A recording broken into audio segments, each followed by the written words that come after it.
They are the same kinds of people that would have pushed black men in the 1800s and early 1900s due to white women's tears. And it sounds like a joke, but I'm deadly, deadly serious when I say that. I was freshly 18. And right. That term is complete bullshit. Endlessly, constantly, again and again and again. Every time this stuff happens, none of this is proportionate. But you and I both know, you have some weird tickling kink. Stylo is saying here, naive woman advertising a freshly 18 dude. Silence is not consent. Okay. Sometimes it is though, isn't it? This is why women don't come out. Good. Women should learn to shut the f up. Wishing for his death. Dude, these people are crazy. They're wishing for his death. Oh. Actually sitting on the couch. Oh my god, he's got the messages. I said about this. Oh my god. Yesification. This is quite a specific scenario that probably doesn't. He's calling out yesification. Publicly.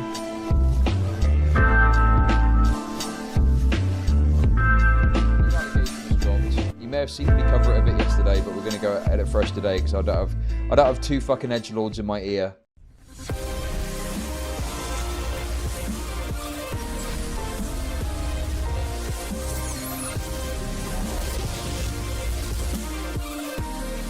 That Keffels thing was, no, that was wrong. It's not to do with Keffels, my bad. I pressed the wrong thing. Okay, so Wilbur Soot just had some allegations drop against him. And initially, the allegation was of him biting beyond the consent of his partner. But then another person came forward and accused him of unconsensually undressing her while she was blackout drunk. And the illusion is that he'd, raped her, essentially, right? Okay? And then this person came forward. And you might have seen me yesterday speaking to Nicholas and Lyrics, because we were talking as this happened. And then we started to watch it on stream. And we watched half of it. And we had some interesting conversations around what was going on and stuff like that. But I wanted to approach it fresh by myself just so I can give my kind of, finalized takes on everything and what I think about the situation, Because obviously, I've got my own sort of personal view on it and I just want to kind of lay it out as we go. It was fun talking. It was fun. It's a different dynamic. I enjoyed it. But yeah, you did. Yeah, there was a lot of fucking around. Let's put it that way. Okay. But nonetheless, we're going to have a look at it fresh and we're going to come in with some fresh takes on what's going on. And I'm going to tell you what's what with it. Okay. Because yeah, I do think that there's a conversation to be had here. However, I think that once again, it's happening in like the worst possible way. What with it being a sort of allegation coming out online and everyone immediately concluding, right? But there's one thing that I think that Nicholas said that, it's a good way of putting it, I think. He called it the Minecraft tax. And I think that's a really good description for it. So yeah, the Minecraft tax being that, you can be successful and get good viewership and earn, become very rich and famous within that arena, but you have to pay the Minecraft tax. The Minecraft tax is that if you're ever in any sort of sex-related controversy, you will immediately be destroyed. You'll be completely and utterly destroyed by the audience that you have built. So that is the Minecraft tax. Wilbur Soot has just paid it. And the person that this person is talking about that we'll get to, they also are paying the Minecraft tax, right? And so I'll always say what I think and give my take on it, but particularly when you're looking at stuff out of this community, the Minecraft community, it's pointless. Like, no one can save a Minecraft YouTuber that's accused of something. It is literally impossible, okay? And even though Dream put out his video, there's still people who will say certain things about him to this day. So, and he only managed to survive because he's got an enormous platform and he was able to put out a good response and he still had some supporters because of how popular. So that's like the exception that proves the rule, right? But all the other Minecraft people, yeah, you're fucked if someone ever comes out against you. And I guess, this is going to be the case to see because the person has yet to respond. We'll get to that in a minute. But initially, when the person came out, they didn't actually name them. And just to cut to the chase a bit down the line with this, though, If you watched the stream yesterday, you would have seen that there was speculation about who the person was. And it turned out the speculation was correct. And it was this guy, GeorgeNotFound, who was mentioned on yesterday's stream. He is the guy that is accused, okay? And you can probably see already, all the replies are like this. Everyone calling him a raper. Everyone going in on him, you know. Just the full cost of the Minecraft tax in full display for everyone to see. I want to see what he looks like. Sure. You can see here he's going to respond to the allegations, but that hasn't happened yet. This is what he looks like. One day, I had a really interesting thought. What would it be like to wake up inside of Minecraft? But then I thought, what would it be like to act... So this is him. This is the fella. That's what he looks like. Look, what do you mean he looks guilty? Just like a kind of regular guy. Has he been found? Or do you mean it's because he's British? Is that why? British equals guilty. But I want to watch this person's VOD and give my thoughts on it on my own. Tell you what I think about it, okay? So this is the allegation. This is the person coming out with the allegation. They're called Katie Bucks or something, right? Hi, mods. Hi, mods. Hi. I love you guys. Stop saying weird things, guys. Come on, just chill out. We don't. Hi, Chad. Hi. And if you haven't seen this already, I don't know how you can conclude anything just by the way she looks. That's crazy. Hi, Chad. I wanted to talk to you guys about something today. I mean, she's like 19 or something, so. I apologize. Because it'll probably be a bit hard. Less than 3.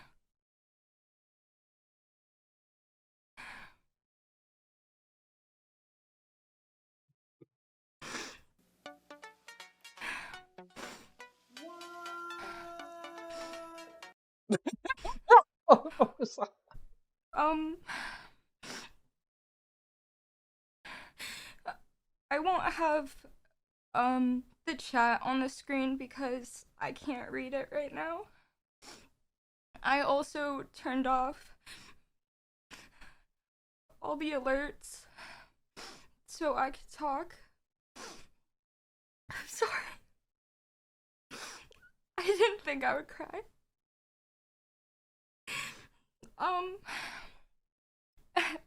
Funny enough, Same as yesterday. I wrote it down because I didn't think I thought I wouldn't have anything to say. You know, I thought I'd freeze up when I went live, which I kind of have, but I didn't think I'd cry. I wrote down what I want to say on stream today. I hope that's okay. Because I get really anxious when talking about important things. And I don't want to missay anything. And I want to make sure that I'm saying everything I want need to speed this up. And in order to do that, I wrote it down last night. Because I knew I would be like this. And I knew I wouldn't be able to talk properly. So, I probably won't, I again apologize, I probably won't look up during the stream. I'll be reading on my phone. But I wanted to read this instead of tweet it because I wanted it to come from me. And I want you guys to hear it. Okay, so the idea of reading it out, okay, I think it's very clear that that is, you know, this is good. It sounds a lot more powerful, doesn't it, if it's a woman reading it crying. So I think this is like white women's tears, you know? And it's funny because obviously I watched the first half of this yesterday on with Nicholas and Lyrics, and there came a point where we all just kind of sat there and it was very tense. And I think it's because there's something within men, right, that reacts quite strongly to a woman crying. And I think that was in play here. And I think you need to try and kind of put your emotions to one side and like look at what I mean. You in chat obviously very easy to do that because you're all fucking incels, right? But like, you know, you need to be able to put, you know, broadly, not just you guys. You guys are good at doing that, but other people are not going to be able to put their emotions to one side, and they're going to hear a woman crying, and they're immediately going to want to take action. And as I've said before, and I am deadly serious when I say this, 100% serious, okay? The kinds of people who see this and immediately conclude that the woman is right and telling the truth and the man is guilty, they are the same kinds of people that would have lynched black men in the 1800s and early 1900s due to white women's tears. And it sounds like a joke, but I'm deadly, deadly serious when I say that. Because, you know, you are allowing yourself to be emotionally guided to a conclusion which leads you to, like, obviously a different action. Obviously killing someone is more serious than shitting on someone online, say. But it's the same mechanism that's employed there of, like, this person has done something wrong and we need to destroy them. Right?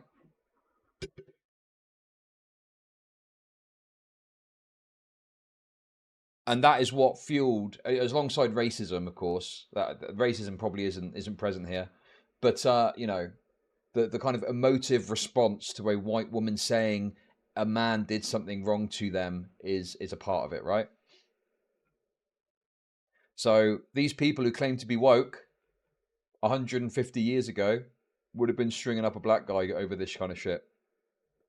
From me, it's really hard for me to talk about, but I feel like it's important for other people to hear it. I'm sorry, I'm scared. Okay. I'm gonna start reading. Shit, I look a fucking mess.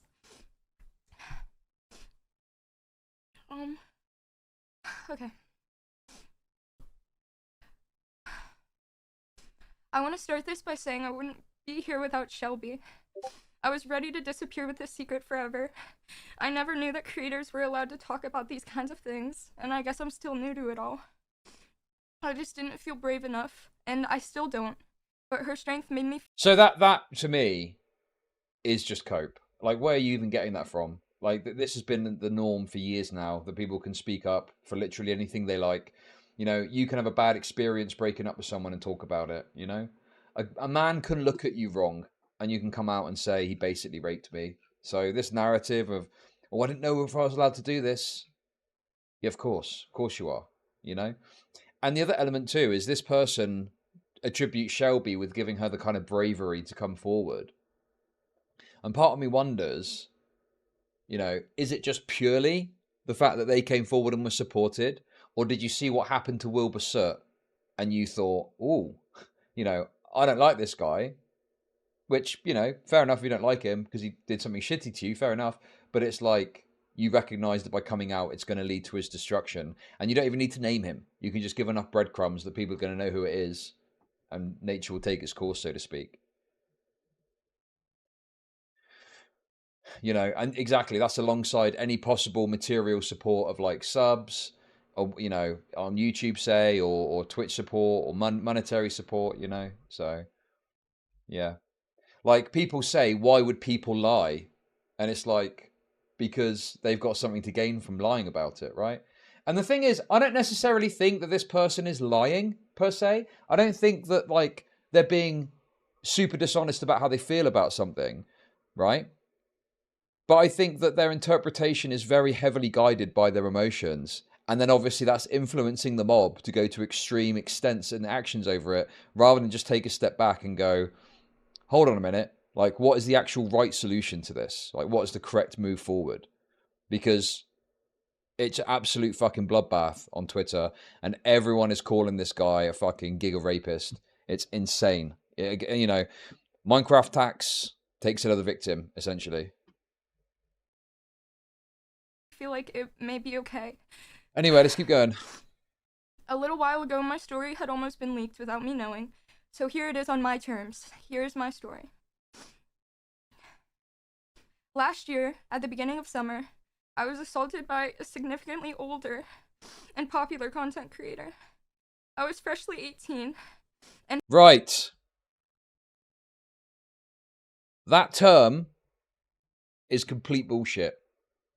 And the term freshly 18 is being used to push an additional element that isn't really valid in this story and other stories too, you know?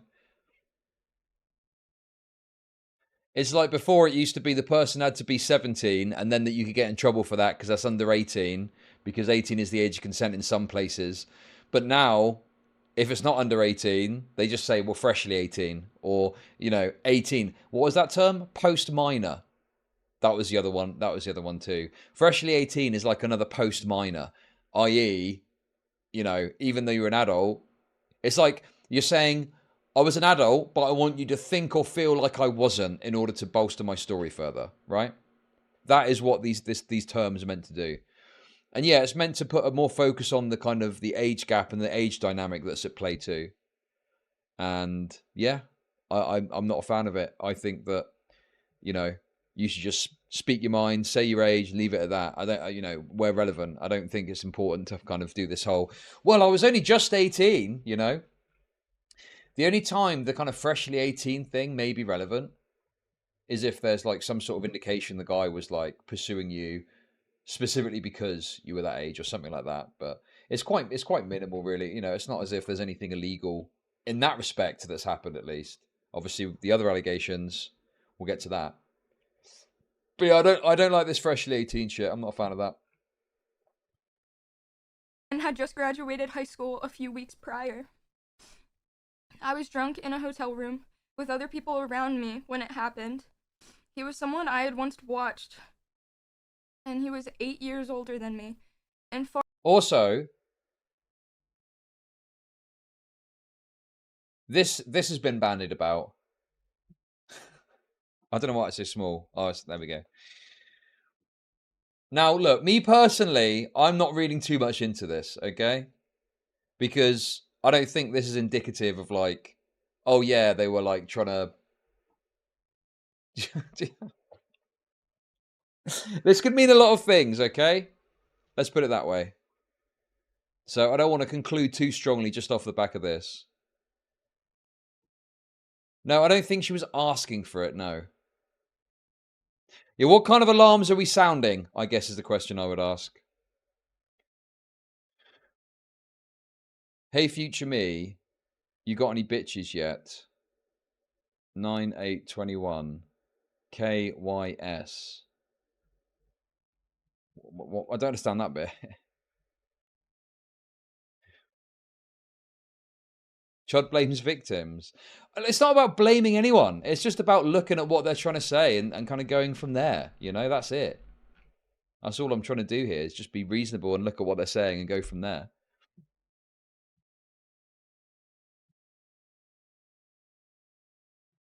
So yeah, that has been bandied about a little bit too. far more powerful.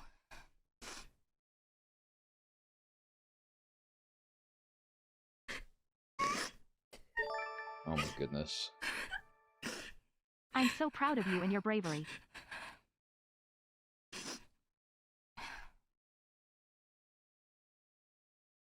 The full story is quite short. It was at a convention in a hotel room. It was my first convention I was invited to, so I stuck by one of my best friends the entire time. I was nervous but excited about it all and felt really grown up. One night we were at a house party when we decided to leave. It was me, my best friend, and her other friend. This other friend was romantically talking to a really big creator at the time. He was also the best friend of my soon-to-be assaulter. Thank you for the £5. Still man at Chud. What's the other conclusion besides the obvious one? Well, I don't. What? If you're saying the obvious conclusion is that tweet means I'm 18 now and I'm, you know, good for the goose, good for the gander. Like, I just don't think that's explicit to say that is the obvious conclusion. It can mean a multitude of things.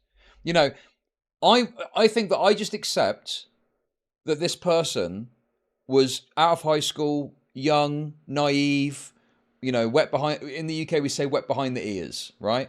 Like, I'm willing to accept that. I'm willing to accept that this person was naive going into this and Like, for example, she doesn't strike me as the kind of person who they turn 18, they set up an OnlyFans, and they're fucking raring to go, right? They don't come across in that sort of nature, from what I can tell, right? She wanted to go back to his hotel room, but didn't want to go alone, so we went with her. I didn't really mind, as I was up for anything. When we got to the hotel room, it was the creator, the girl was talking to, and his best friend. The two of them and the three of us. Not much happened that first night. I think that this is Dream as well, right? This is Dream is involved in this too. Just some drinking and talking at a table. The guy's friend had been passing flirts at me the entire night, but because he was the oldest in the room, we assumed he didn't know my age. Later that night, when I left, I received Instagram DMs from him, and in my Instagram bio, in bold, was my age, 18.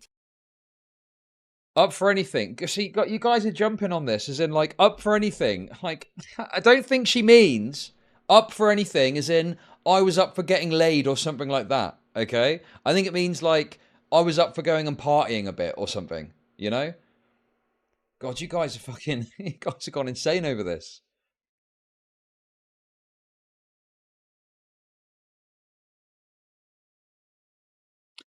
But yeah, like I say, I'm willing to admit... Jomi says, up for many dicks is what I heard. I just think it's reasonable to say that this person was like a naive individual. Okay? And yes, they were 18, and yes, they were legal. There's no pedo issues here, say. But I look at this person, I think, yeah, you probably are quite naive and, you know, a little bit, you know, along those lines, you know? But you guys are sick in the head. Piss play at least. Do you... Okay. Edgar, are you a fucking moron or what? Are you a literal fucking retard? What do you think I'm going to say to that question? What do you think my answer to that is? Obviously, all of this is disproportionate, and I've said as much repeatedly, endlessly, constantly, again and again and again. Every time this stuff happens, none of this is proportionate. All of it is fucked, and this guy doesn't deserve to have his fucking career destroyed. Right? Obviously, it's wrong. The problem is, it's the fucking Minecraft tax. You cannot overcome the Minecraft tax. And the unfortunate reality for these creators is that they are going to get fucked when this stuff happens. And no one can save them. No one can stop it. It is just done. I don't agree with it. I think it's stupid. I don't think it helps anyone. I don't think it helps anyone move forward. I think it's going to create worse situations within these communities where people feel like, you know, what is it Creeman said? Like sexless eunuchs. You know, they've got to be completely sexless eunuchs and they're not allowed to make any mistakes. And if they make a mistake, the consequence is complete and utter, you know, online life ruination. It's wrong. But it's, you know, I think that the thing for me is, of course, some unusual takes, but especially this kind of concept of the Minecraft tax, which I kind of understood in concept, but Nicholas has put it in like a really good terminology there. You know, it's like, it's like, what is it they say? Burn the coal, pay the toll. Now that's racist, and I don't agree with that. But you know, if you want to pay the Minecraft tax, if you will eventually have to pay the Minecraft tax, I think is the way that I would think of it. So if you're a Minecraft creator, eventually the tax man is going to come knocking. And in this case, it's a bunch of angry teenagers who want to destroy your fucking life because you misinterpreted a signal, or, you know, you had some sort of sexual issue that you had that, you know what I mean? It's, you know, excessive. But anyway, let's continue. Confirming he knew how old I was. A few days passed when I found myself in the same situation. Us three were at a party when it got boring, and whether the girl wanted to leave and go to his room, or he asked us to, I cannot remember. Once again, I was drunker than the night before and was willing to go anywhere. I was naive, and so we went back. I remember a friend seeing me in the lobby on the way. They were worried by the way I was acting and asked if I was okay. I was really drunk, and it was an eerie feeling, like they could sense something was wrong, and I wondered what would have happened if I had picked up on it, and if I wasn't drunk, and if I didn't wave it off. But I don't want to dwell on the what-ifs. That night, I went up to his room. Back at the hotel room again were the two friends and us three girls. At the time, all of us girls were already really drunk from the party we were coming from, stumbling and everything. There was more alcohol in the room, and we were encouraged to drink some more as they offered the bottles to us. They said they would join us in drinking and insisted on drinking games, and, already drunk, I obviously complied. We sat on the couch. So this is the other... I'm glad, you know, we're rewatching this as well, because I think that there was this kind of dismissal of this conversation around the drinking dynamic, right? And I'm not saying that, like, this guy is a predatorily getting people to drink, but I think there's an opportunism there that it sounds like the guy's kind of engaging in, right? Drunk 18-year-old. You see what I mean? And again, I'm not calling for career destruction or ruination or something like that, but I'm just saying that it seems pretty obvious to me. She showed up drunk, though. Yeah, she did show up drunk. Correct.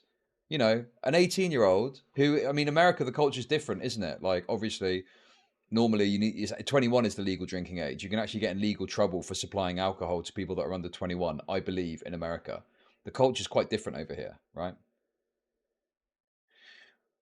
But, you know, I just think that, again, I'm not, you know, I feel like I've got to preface this because people are retards. I'm not saying that I think the guy's life should be destroyed for this.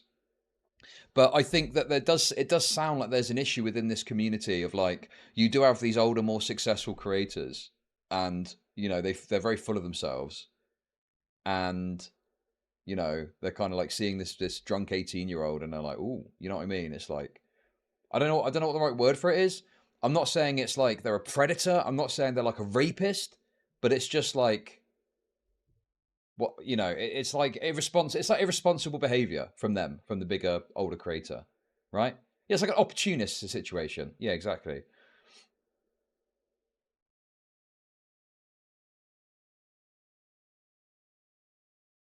So I just, you know, I don't want, because the thing that's frustrating me about this is people are acting like, it's like, because the response is so excessive, people are acting like the guy did nothing wrong.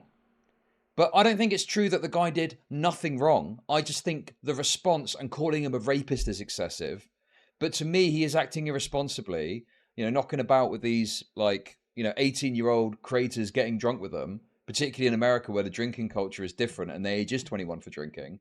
I don't know. I just think that you just don't do that. Do you know what I mean? If you're a big creator and you value your career, particularly with the Minecraft tax, you shouldn't be fucking doing that shit. And then, you know, you're going to at least protect yourself from the consequences of that when the time comes, you know?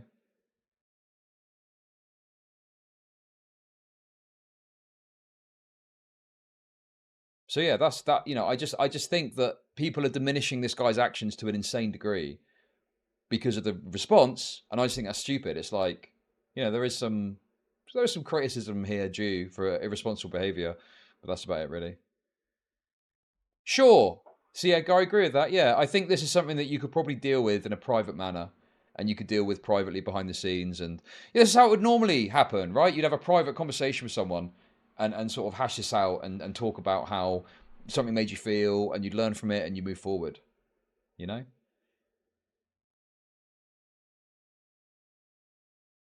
Chud's advice: if you can't grape discreetly, don't do it. Okay, you're trying to bait me because you're clearly retarded. I'm not fucking saying to grape at all. I'm just saying, right, that as a guy, if you value your career as an older creator, like, and you're at a party and you've got a drunk 18-year-old, like, you're best off fucking leaving it. And, you know, if you want to pursue something, that's not totally unreasonable, but, you know, make it more of a, oh, hey, swap numbers, meet up later, da-da-da-da, you know, make it more of like a kind of, a sort of setting up a date situation rather than a making a play. Like, it's like a sexual aggression. There's like a sexual aggression there of like trying to get somewhere quickly with someone rather than just letting it play out a little bit more over time. Just taking a step back and going, okay, well, let's swap numbers, let's talk, and then maybe we can meet again in the future or something like that, you know?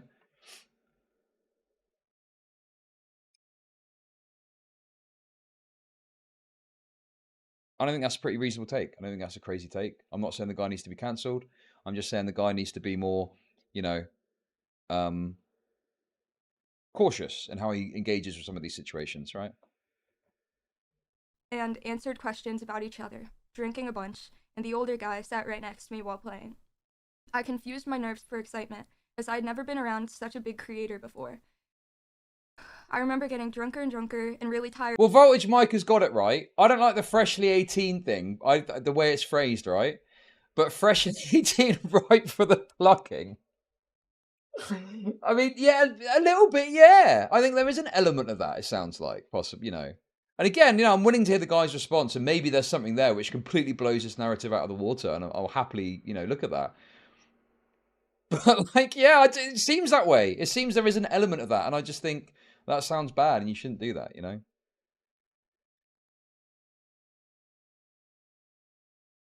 But again, I'm not trying to counsel the guy. I'm not saying the guy's a rapist. Just saying that there are still lessons he can learn from this to move forward with. Although obviously he's probably not going to learn much and is going to get fucking wrecked. Around this time, it was about 3 a.m. Right before the incident, I had answered a question about my age. We were playing a drinking game and talking about sex, and I admitted to everyone in the room that I was 18 and that I was a virgin at the time. I remember back now to him answering questions during the game about back when he was 19 and when he was in college, noticing how my future was his past, and I wondered how he felt sitting so close to me. It was a little after that, when I had resorted to playing games on my phone when it happened. Out of nowhere, I felt him slip his hand under my clothes, sitting next to me on the couch, in front of everyone. He disguised it with a simple, "Are you ticklish?" I coughed out a no. See, again, we can't possibly know the exact circumstance of this because we went there, but like this is like a fuck thing to do, right? You're in the middle of a party, and, you know, it's way too strong a fucking approach to someone when there is no pre-existing, you know, pre-existing relationship or dynamic that exists, right? People are talking about, oh, it's just a tickle. Again, you are downplaying it. This isn't just a fucking tickle, okay? Like, clearly there's a sexual element to what this guy, from the sounds of it, is doing. Right? And again, just to be clear for you fucking retards that are listening, I'm not saying he's a rapist. I'm not saying he needs to get cancelled. But this is way too strong a behavior to engage in if you value your fucking career, for starters. And also, you're going to make people feel uncomfortable, right? Like, under the clothes touching. Like, if you're in a situation where you're kind of trying to flirt with someone, right? Okay. There's an element of, like, a bit of touching you might do, but, like, you're never going to go under the clothes, even when you're trying to, like, explicitly rizz someone up and are talking to them and it's moving in that direction, you know? So, under the clothes is way too fucking strong a move. And again, like I said yesterday, I think it's indicative of probably this attitude that some of these people have, that they're very up themselves and they think that they're the big I am, and they just think that, you know, so desirable that they can just do whatever they want to do and they're going to be wanted regardless, right? So, yeah, I think that's kind of how I'm looking at the situation. Still staring at my phone. I was overly aware of the fact that we were in front of other people, the fact that everyone else was sitting around us, watching us, including my best friend, and that his hand was inching further to places I hadn't asked for it to be. He made a game out of my embarrassment, where he would touch me in certain areas to make me lose the phone game I was playing. So, from the sounds of it, even by her own telling, it doesn't sound like he actually groped her private areas, I don't think, but he was trying to do that from the sounds of it. That's my interpretation of this, at least. I was scared, and I felt sick, either from the alcohol or from his touch. It didn't matter because my mind was a blur.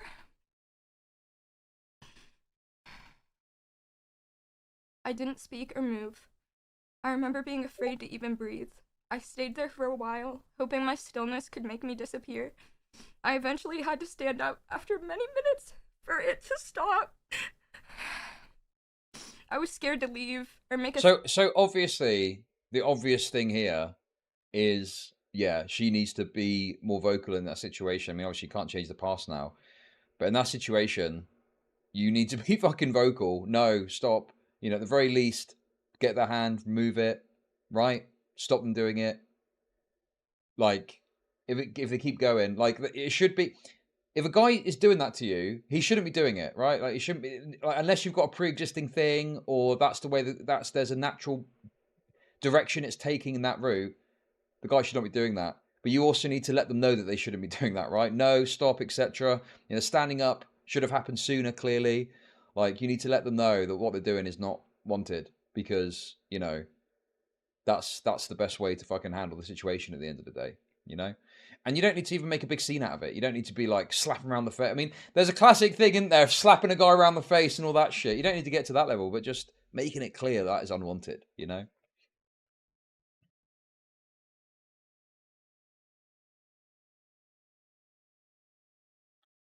So yeah, and the problem I've got with all of this too is this is where the use of emotion to tell this story is like makes this a shitty way of going about this, right?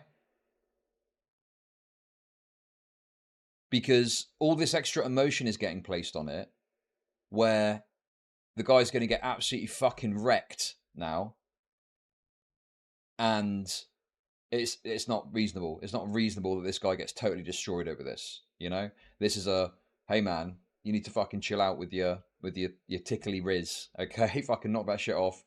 Be a bit more certain. Be a bit more chill. Move more slowly. Don't fucking jump straight for, you know, more intimate forms of touching before you've even fucking gotten to the first stages of that interaction. You know.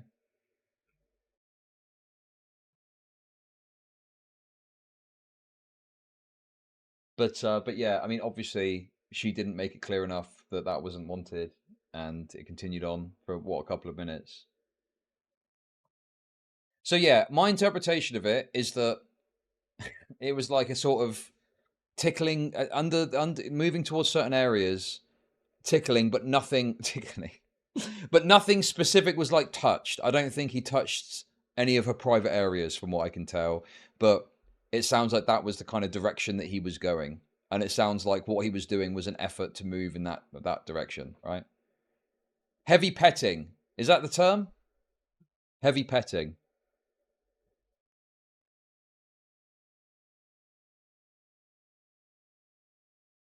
Something like that. Heavy petting, yeah.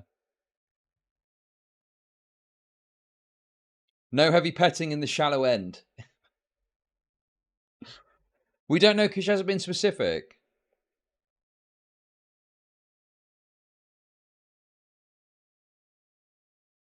Yeah, I mean, it could be more specific. I just think that's my understanding of it anyway, is he was touching her, moving towards certain areas, and she didn't like it. She didn't vocalize that. She didn't stop it straight away, and she just kind of sat there not knowing exactly what to do, and then eventually stood up to make it stop. Oh, also, on this note, wait a second. Who's that person? Navarro. Is that the name? Navarro. Yes. They had some sort of comment on this, I think.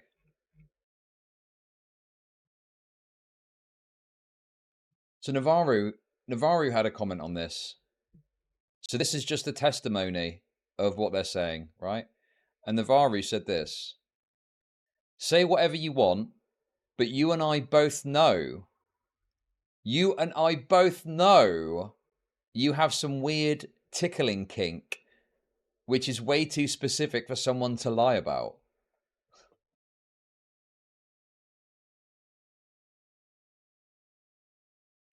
So I reckon that this guy probably enjoys the old tickly touch.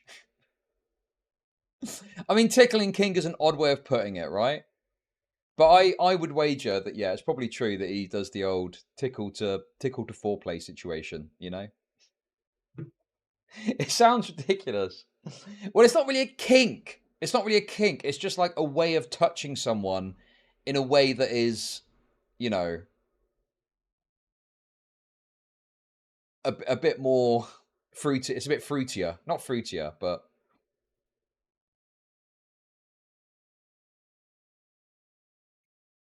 yeah, it's like the first step before more hardcore foreplay or something, right? The biter and the tickler.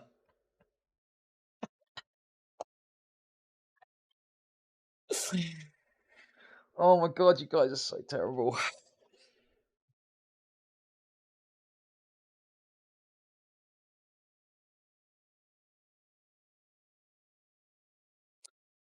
What are you saying in chat? You tickle a fresh 18-year-old virgin any day. Oh my god.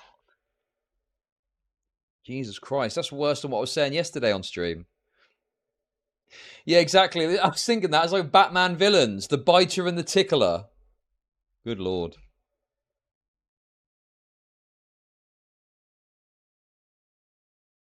Yeah, exactly. It's like playful touching. It's like playful touching, and then that can move in a sexual direction, right?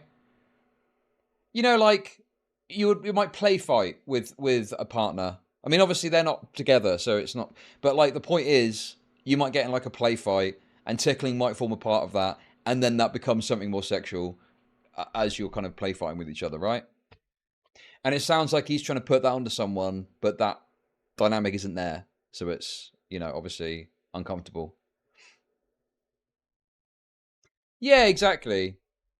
It's like he was a few steps ahead of where he should have been based on the kind of circumstances, and I think that is probably born out of the idea that he probably does have this perception of like being very desirable. He's a big creator, you know, and that's kind of where that's coming from.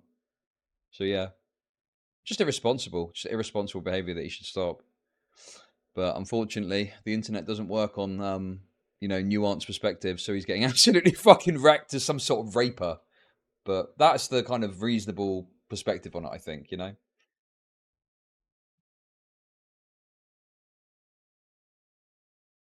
But yeah, like I say, whilst obviously this isn't conclusive, I reckon that, yeah, the tickling kink probably refers to that kind of dynamic at play. But he's obviously putting it on someone where there isn't that kind of conceived dynamic. Scene out of the embarrassment. Eventually, later in the night, I found myself alone with him and his friend. And the thing is, if someone is 18, naive, drunk, first time at this sort of thing, it's reasonable that's going to make them feel uncomfortable. The problem is making it this big public spectacle that then leads to this guy getting fucking destroyed. That's the problem, you know? Like, traditionally, you would kind of find out about this type of stuff via conversations and stuff like that and whatnot, and then you would learn and you grow and you develop and you move forward. But now this has become this big spectacle, and this guy's getting fucking wrecked. That's the main issue with this whole thing, you know? Out or sick. I dread the scenarios that could have played out that night, the what ifs. I was just so naive, and lucky or not, the night came to an end with just that. The night lasted until 6 a.m. I was still drunk, either from alcohol or tiredness. I went to leave, and the older guy decided to leave with me. We walked to the elevators, where I didn't get on. He then pretended that the elevator was broken, and that he couldn't leave, telling me to get in the elevator to prove it was broken. And then after a few minutes, he ended the night with a, "Guess I'm going now," leaving with a wound. Yeah, exactly. J-Stalk knows. She's been brainwashed by morons into thinking this is a healthy way of dealing with a bad flirting, touching experience. Exactly. It's the validation that she's seen others get has led her to do this, and now she's going to get that same validation. But yeah, this isn't healthy. This isn't a good way of engaging with this stuff, right? She gets a bunch of fake validation from retards on the internet, and this guy gets fucking destroyed. Like, that's not healthy. No one. This isn't better. This is not helping anyone or moving anything forward. It's life ruination, and the justification is, well, he's a raper, so it's okay to do it. But he's not a raper. He's not a rapist. Yeah, he's made mistakes. Yeah, he needs to grow and learn. But the idea he's like a rapist, the idea like this is like sexual assault even, I mean, that's just, it's too extreme for me. That's like a crazy narrative that these people have jumped on board with. Puppy look. He proceeded to Instagram message me for a bit after that. Simple flirting, or asking about the next convention I was No, he's going not to. anonymous. Saying stuff about seeing me there. Simple messages ultimately filtered into nothing. At the time of it all, I convinced myself I was lucky. I was lucky that that had happened to me. I was excited to be around such big creators, to be at that convention in general.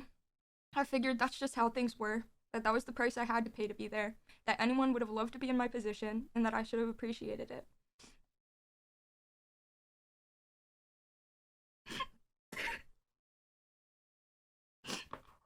Yeah, the DMs would be useful, just to see what this kind of conversation looks like. It was the first. That night, it was the first time anyone had ever touched me. Also, I feel like this is a post hoc analysis of the situation, right? I think that this is probably another example of yassification, where she probably did feel uncomfortable at the time, but it's been blown up into, oh my God, he did what to you? Oh my God, that's this, that's this, that's this. And then it becomes this, again, public spectacle. I assured myself that I was just being sensitive about it all, that it wasn't a big deal. But assuring only can go so far. I felt dirty in a way that I couldn't wash off.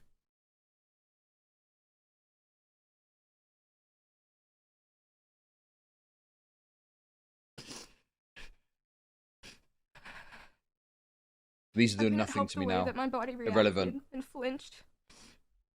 Part of me still wanted to feel cool about it all, to convince myself I was lucky so I didn't have to think about it. I would reimagine the scenario in my head, replaying it again and again, what I could have done, what I could have said instead. But it didn't matter.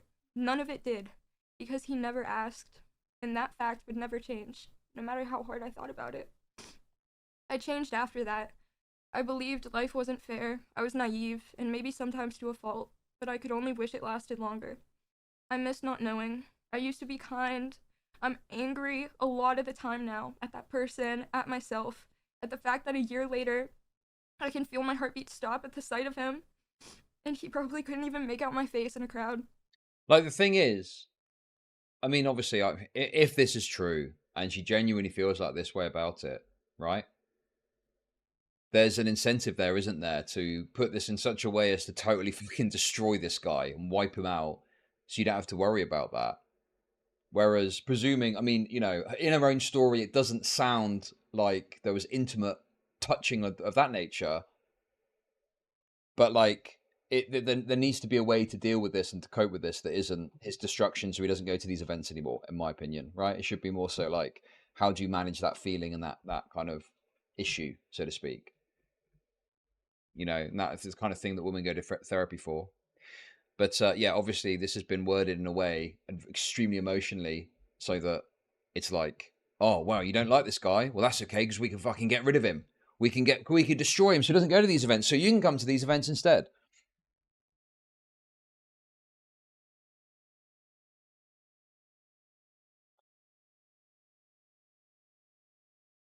Yeah, I don't think it was groping of intimate areas. I think from the sounds of it, it was touching her like under her clothes on her skin, moving towards those areas, you know, being a chancer essentially, trying to chance as some sort of sexual encounter, even though he hadn't got to that place to make that move yet. I don't know why the super chats aren't coming up, but thank you very much nonetheless. I can't stop thinking about who I was before it all, who I'll never be again, and how some things you can't undo no matter how hard you try. I never said anything out of pure embarrassment. I was embarrassed it happened, and I was afraid to look weak or to show that it hurt me. But I realize now that I don't think being hurt makes you weak. I think it's strong to feel things that have hurt you, and then to still choose to feel nonetheless. The problem with this whole call out as well is that any sexual encounter that you have can be post hoc rationalized in a bad way, right? You know, I mean, there's this new concept, isn't it, about this enthusiastic consent thing, where it's like, you know, you got to get that yes every step of the way, and oh my god, it's so hot. But like, the reality is, in normal kind of sexual encounters, there are times where, you know, something will happen, and you'll maybe make some sort of move, and they don't like it, and they'll tell you so much, and you're like, oh shit. But like, that can be recontextualized afterwards to be a lot worse. And I think this is the problem with some of these post hoc things, is everything getting reinterpreted after sets up any sexual encounter you have, even one that is fairly unremarkable and isn't a particularly egregious thing that's happened, that could be framed as, oh no, that was sexual assault. They didn't respect my boundaries or my consent, or da-da-da-da-da, you know? So, yeah, this is the kind of world we're coming to now, I think, where there isn't a kind of like a balance of, you know, people make a mistake here, mistake there, but generally speaking, as long as it's not like a full-blown rape situation, you kind of move forward and it's okay. You know, it's creating these kind of, I guess, like odd sexual dynamics for people that are younger, you know, that are coming up into their early 20s and stuff, where I don't know. It just seems so excessive. There's too much consent. There's way too much fucking consent. Okay,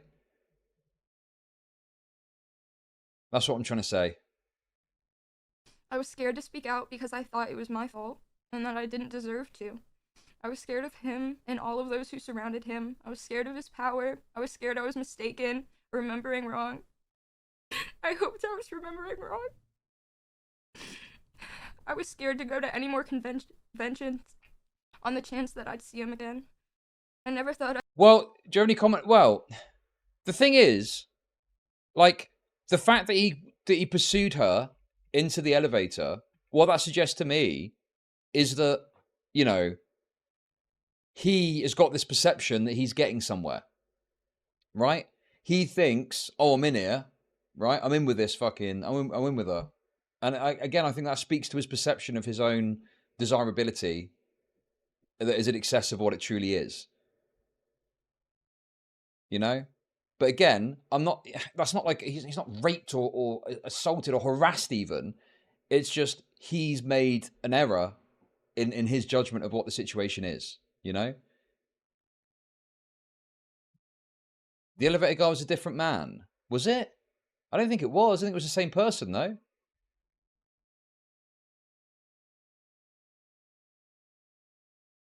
But that is why, and obviously you can't change the past, but that is why it's so important. If someone touches you in a way that you don't like, it's important to make it clear that you don't like it, right?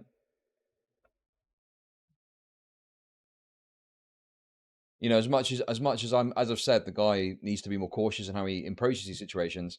You know, for the woman's side, it's stop, no, move the hand, physically move it, get them off you, etc. Let them know that isn't wanted, move away from them, etc. I'd be strong enough to talk about it, or for what may follow. I'm haunted by him everywhere, in usernames, profile pictures, in my own past. I lost the passion Did she? to feel nonetheless. I was scared to speak out because I thought it was my fault. Where? And that I didn't deserve to. I was scared of him and all of those who surrounded him. I was scared of his power. I was scared I was mistaken, remembering wrong. I hoped I was remembering wrong. I was scared to go to any more conventions on the chance that I'd see him again. I never thought I'd be strong enough to talk about it, or for what may follow. I'm haunted by him everywhere, in usernames, profile pictures, in my own past. I lost the passion I once had for Where did she say that? Who I'll never be again, and how some things you can't. I believed life wasn't fair. I was naive, and maybe sometimes to a fault, but I could only wish it lasted longer. I miss not knowing. I used to be kind. I'm leaving with a wounded puppy look. Until 6 a.m. I was still drunk, either from alcohol or tiredness. I was just so naive, and lucky or not, the night came to an end with just that. The night lasted until 6 a.m. I was still drunk, either from alcohol or tiredness. I went to leave, and the older guy decided to leave with me. We walked. No, it's the same guy, the older guy. That's in reference to the guy that was trying to touch her, right? To the elevators, where I didn't get on. He then pretended that the elevator was broken, and that he couldn't leave, telling me to get in the elevator to prove it was broken. And then after a few minutes, he ended the night with a, "Guess I'm going now," leaving with a wounded puppy look. He proceeded to Instagram message me for a bit after that. Simple flirting, or asking about the next convention I was going to. Yeah, I mean, like I say, his behavior here indicates that he perceived it that he was getting somewhere with her, right? Like, you know, it sounds like he had no idea that he made her feel uncomfortable even. And he's got this perception of like, you know, if you just go at someone enough, eventually they'll relent and you'll be able to fuck them or something, right? But again, that's why it's important that a woman has always got to be able to speak up and say, no, stop, etc. and so on. In order to make that clear. But I am interested to see what the DMs say. That would be an interesting insight into kind of what that looks like and what that part of the interaction was like. But no, it is the same guy that she's talking about, I believe.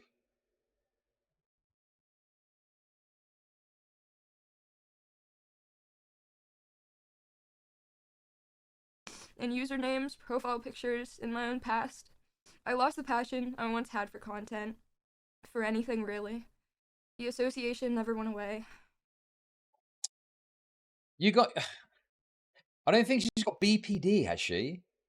She does have ulcerative colitis, I believe. People were trying to say, oh, she's part of the chronic illness community. Ulcerative colitis is a chronic illness, an actual chronic illness. It's not like fucking, what is it? The other shit that guy had.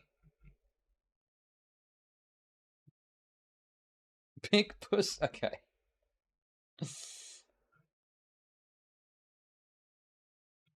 What's this? Rethinking sex.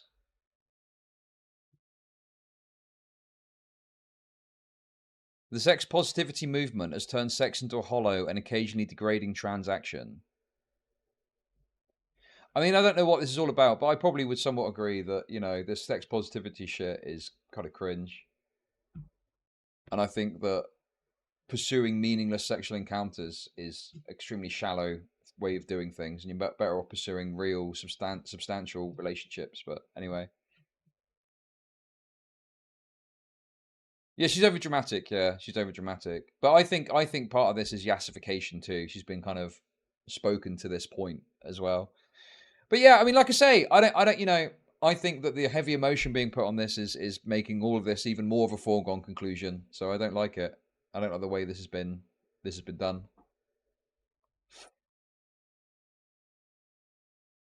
All the years I spent creating this community felt like a waste because of one night. I didn't even want to log on to this app. All over something that I never asked for. I can't help but feel angrier all the time, seeing the love I had once had for creation before it happened. I tried to forget it all and ignore it until it resurfaced as a fresh cut. I remember a moment around October where I made a comment about a certain group abusing power over minors in their DMs, saying they had minors in their DMs. It was an absent-minded comment, and I apologized for it, of course. It was a possible subconscious jab out of my own personal resentment. My comments filled with people saying that I didn't care about grooming victims, and that I thought assault was a joke. And I remember sitting there, reading the comments, scrolling over and over again, heart beating faster. Over half of the comments had him as their profile picture. I just wanted to die. Like, this is like,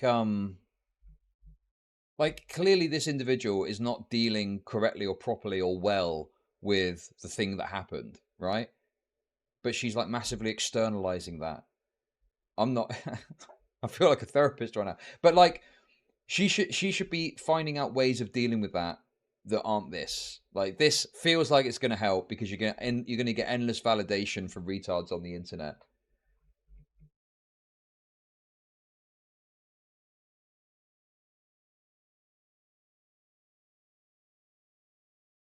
She is immature. Yeah, of course. She is immature. She's fucking 19, you know? Of course she's like she's out, like I say, I think she is probably like a naive, immature person. Absolutely.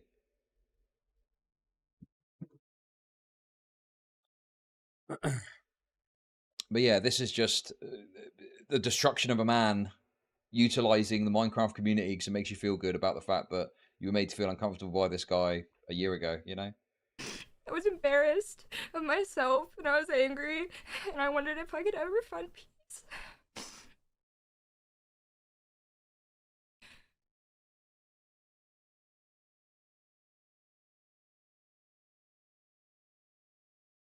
The idea of will I ever heal, it's scary.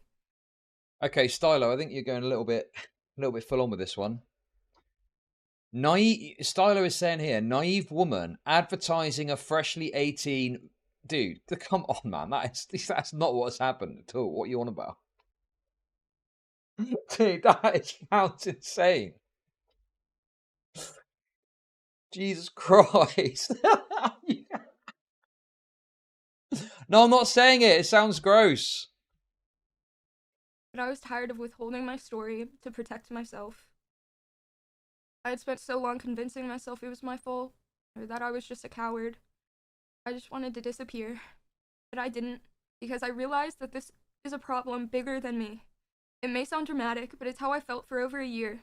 I feel everything. Yeah, and that's the other thing as well, is like the presentation of it. Like, not to say that women should have to put up with this, okay? To be clear, we love women on this channel. We love women, okay? But the reality is that women do have to deal with shit like this in their life, and it's part of moving forward and stuff, right? But it's like the way she's presenting it is as if like she's been violently molested and raped, and that just has not happened, even by her own account. Do you see what I mean? And it's like the presentation is so overly emotional that again, it just adds more fuel to the fire of this guy getting absolutely fucking wrecked. And as I said this, this is probably the well, I was cutting a bit loose yesterday. I'm trying to be a bit more, down the line with this time. There is a conversation to be had about this. Yeah, of course. Like you can say, look, if you're an older creator and you're at a party, like going and trying to, aggressively rizz up someone is not a good thing to do, and you shouldn't do that, right? But and putting that out and having a conversation about that and improving that dynamic is good. It's a good thing to do. But this is not going to happen. And it isn't going to be a reasonable conversation because she's acting like she has been violently raped by someone. And then therefore, you see the response. He gets called a rapist. It becomes a fucking pitchfork situation. Everyone gets the pitchfork, wants to destroy the guy. And the actual... And it just makes people kind of like, oh my God. And then it just, I think, further promotes this kind of like sexual retardation or something, where it's not a reasonable conversation about the right thing to do. It kind of pushes it in the other direction, and then people are like having to be the sexless eunuch rather than engaging with people in a reasonable adult way to initiate a relationship or something, Very strongly, and I don't want that to change. It was a big deal to me, and I spent too much time downplaying my own experiences, and I still do. I'm still... ChudLogic, I get what you're saying, but isn't it true men are owed sex whenever they want it? No!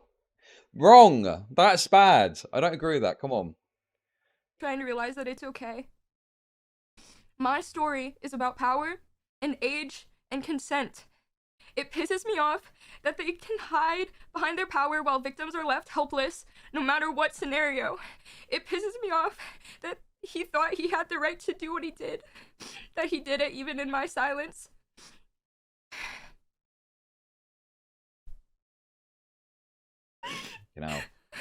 My biggest fears about speaking out was you guys. I wanted to keep my community safe from what may follow, and also, most importantly, from the ugly truth of life. I promised with you guys to be open and honest all the time. I know, but I didn't want to break up. Oh, Henry Resilient with the zingers in chat. Her silence is why it happened. Let's go. But yeah, I mean, look. You can't change the past, but the lesson for any women going forward is if a man is a man at some point will try and touch you in a way that's going to make you feel uncomfortable. Okay? Man should be more responsible than that and should be more considerate in how they go about that, certainly. But if that happens to you, you must let them know that you do not like the touching and they've got to stop. Okay? That's critical. And that's an important part of this conversation. Because what happens is, these conversations happen and the guy gets denounced. And it's like, well, hang on a sec. Like, aren't you going to give any point to the woman of what to do or what to say? Do you know what I mean? It's like, you want to let women know what to do in that situation. No, that's not rape apologia. That's just good sense to say, hey, if this is in your situation, this is what you should do. But instead, it's so focused on destroying the guy. There isn't even a moment's pause to go, well, hang on a second. Well, what about the woman? Like, is there anything the woman should have done differently? Yeah, there is. But obviously, that's rape apologia to these people. So you can't even get to that point without being called a fucking rape apologist. Up what we had. I wanted to stay strong for you guys. I didn't want this to define me or my community or all we've worked for. I didn't want it to... Silence is not consent. Okay.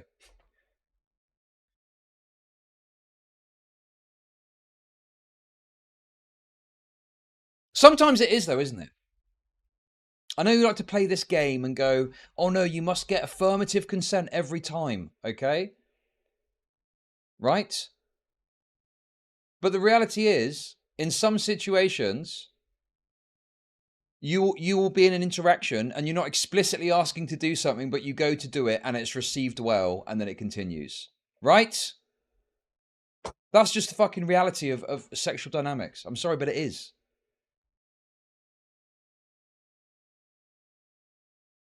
I don't know. We've got this new dynamic now where, oh no, you've got. That's just not how it works. You're. It's like you're an alien trying to understand sexual interactions with people. You know. Whereas what it should be is, and look, I think this guy pushed things too hard, too fast, and he should have slowed down a lot and not fucking gone down. I think that, right? But the reality is, silence is not consent is like a self-defeating point, and it's like it's stupid. It's like, you know, you should be cautious, but then if you don't like something, you need to speak up and not be silent, because in some situations, it will be correctly perceived that a move is being made and that's accepted. So you need to say no if you don't want it, to be absolutely clear and certain too, you know? Okay, that's wonderful. But how do I make money off depressed people? It's like physical flirting, right? Physical flirting.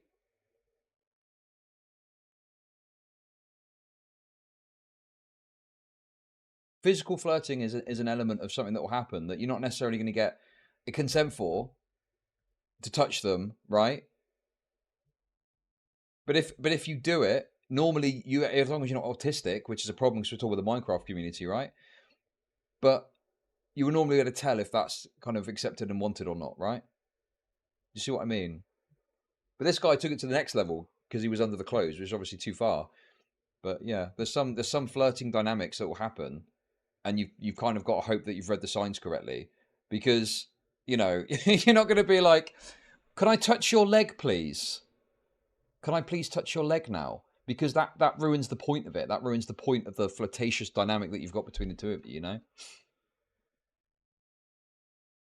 To all be overshadowed by one event. But once again, this isn't about me. This isn't about drama. This is about everyone who's watching that is like me.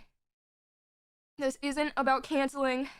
This is... Physical flirting is assault when it's unwanted. Okay, that's wonderful. Right, But so how let me do I get this make straight. Money off depressed people. Right? £5 from I. You're in a Used bar with to a be woman. dealt with this sort of thing Okay. by telling your mates the guy's a gross weirdo and that worked just fine. Now they want the man's career. Thank you very much for the £5. You're in a bar with a woman, and you start to try and touch her leg or her arm in order to instigate some sort of physicality to progress things forward in your flirting, but that's assault to you. Are you serious right now? That you think that's assault? Yeah, you're fucking, you know, we walk in a woman somewhere that you've just been on a date with and you put your arm around them. That's assault, is it? Like, you guys are just completely undermining the fundamental principle of, like, what happens in like, these people are all sexless freaks, I swear to God, that just don't know what it's like to have a physical interaction with someone and to progress things further towards the next stage of your interaction, you know, be it a bit of physical touching, be it a hug, be it a kiss, etc. You know, it's just crazy to me. You guys have fucking lost it.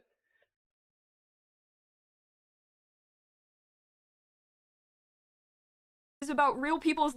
Yeah, can I touch you? Can we kiss? Can I put my arm on your shoulder? I mean, I think this is not how it works.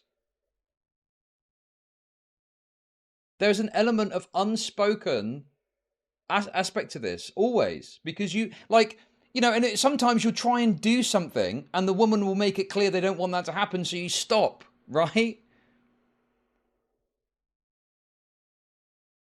Like, you go to touch them and they pull away or they move away or something, and it's like you got to kind of go, oh, okay, too fast. Or eventually, if it doesn't go somewhere, you get to the point where you're like, okay, this person clearly isn't interested, so that's that, you know? Okay, that's wonderful.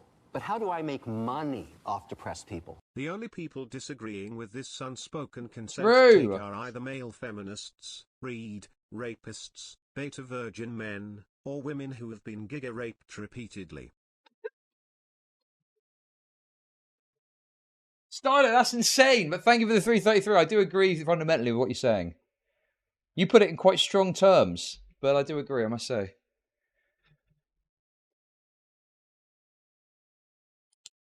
And the thing is, you know, again, this is why I say of this. This guy was moving too fast, too pushy, too strong. But fundamentally, this is kind of what's happened here. Is this guy has moved way too quick, too strongly in a direction, and she hasn't been clear enough that that's not wanted, and now it's blown up to this guy's getting called a rapist. I mean, that's fucking just utterly insane to me. Dude, these super chats aren't coming through, and I'm not sure why, but I'll read them quickly. Source of the $5. Adult 1 wants sex with adult 2. Adult 2 said nothing drama. Thank you. And Izzymandius, $5. Chud got the unspoken riz. I'm just old. You know, and I've had situations where you're on a date with someone or something, and you go to make some sort of move, and they like it, and it's clear they like it, and then you progress forward. Sometimes they go, you can tell that they don't like to be touched like that. And it's not rape, it's not assault, it's just you've misread the situation. Now, again, this guy, I think, is another level because he's moved so quick and so fast and so hard in the direction.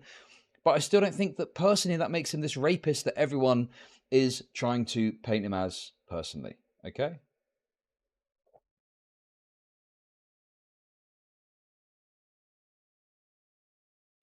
She said she was flinching.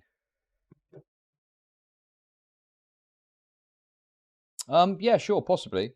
But when you're drunk, the signs can be less clear. So that's why, again, it's important to be very clear if you really don't want that to happen, you know?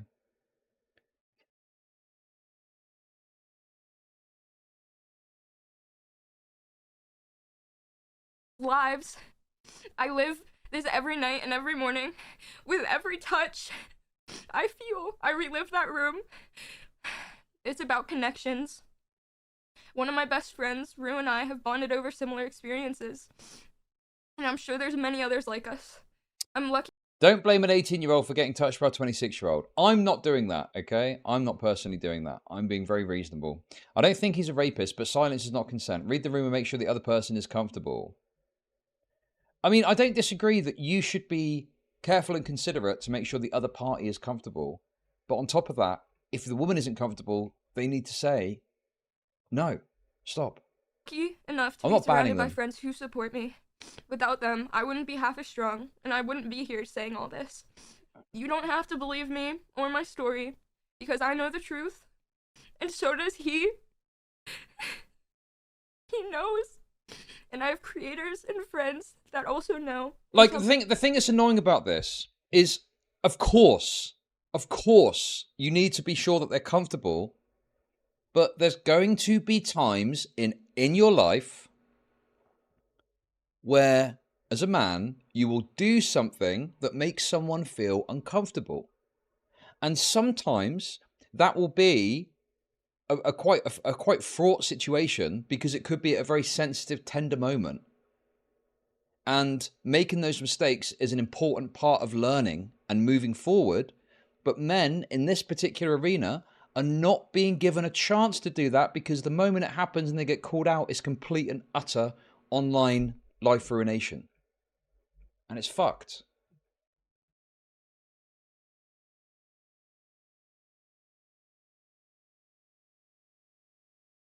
He's 26. Yeah. Yeah, he's probably fucking stunted. He's a Minecraft YouTuber, for fuck's sake. But yes, in your 20s even, you know, it's a learning process. Like, I feel like the people that have takes like that don't understand or know what it's like to be in your 20s and what a learning process that is across all of these fucking formats, you know?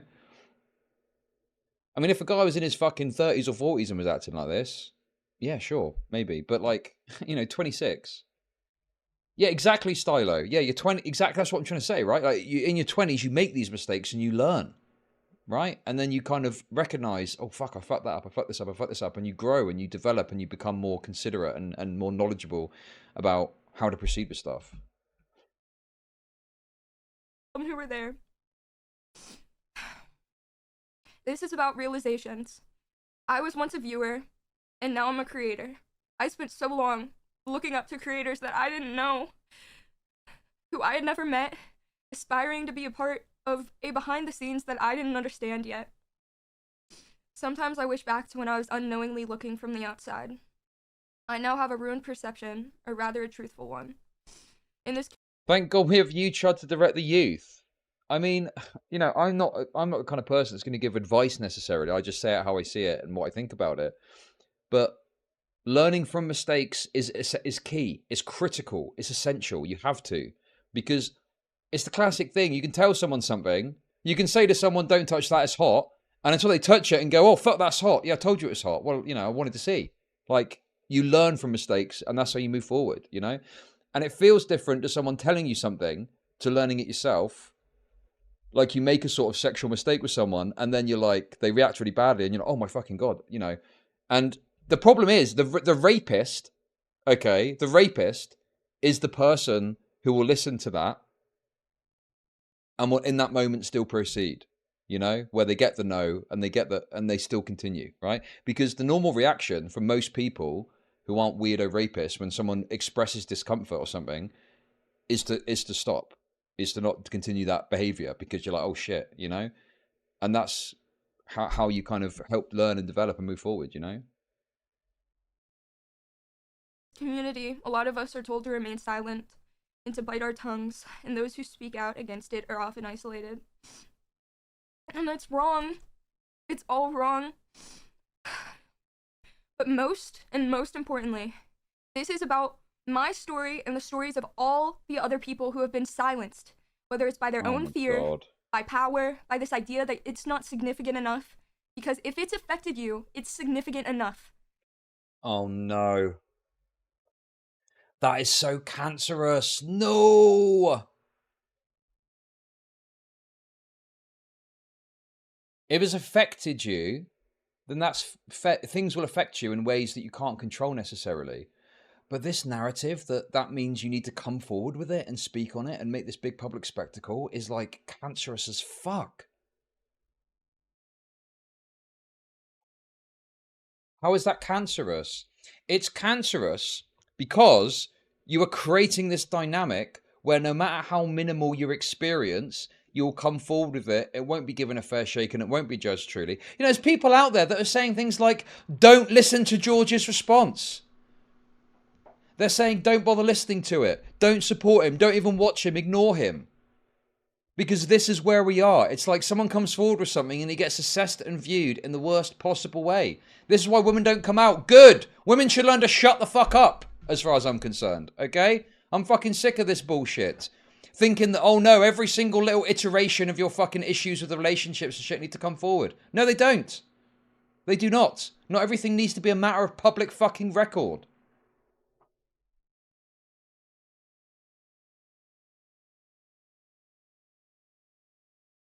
Because also the other problem you've got is if you're very deeply in your emotions with something, okay, and you come forward with it when you're in your emotions, well, that's going to be a very emotional presentation that isn't necessarily the truth of the matter. Speak to your friends, of course. Go to your friends and talk about this. You know,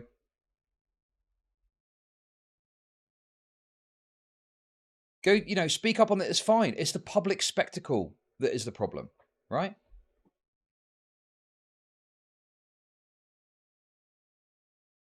Chud defending evil people. God, you guys are so fucked in the head. You think this guy's evil. This guy isn't evil. How is this guy evil? This guy fucked up, made a mistake, okay? He's not evil. He doesn't deserve to get destroyed. What the fuck are you on about? Shelby shouldn't have come out. No, I don't think she should have come out, no. Shelby should have shut the fuck up. Yes, correct. True. I do not respect victims. I do not care about victims. I think victims should shut the fuck up more often. This is also about all the asexual people out there who are surrounded by a world where you're wanted for your body. I grew tired of not being able to speak out about my own story, and if it wasn't for Shelby, I would have never realized my silence was bringing me everything except peace. I experienced firsthand what the power of speaking out can do to a person. I hope this can be of some help to those of you who are like me too, because we aren't defined by what has happened to us. I want to remind. Yeah, I saw this. What is this? This is despicable.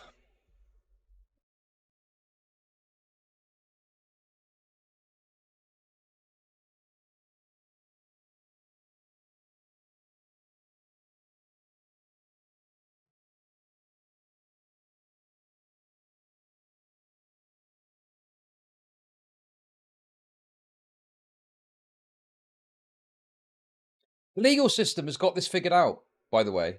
Okay? The legal system, in principle, I agree that the legal system needs to deal with the old rape better, but in principle, it's correct that you don't just immediately believe someone that says that something has happened. You make some effort to figure it out beyond just the person saying it happened, and then you allow the person a chance to respond and say their side of the story too, right?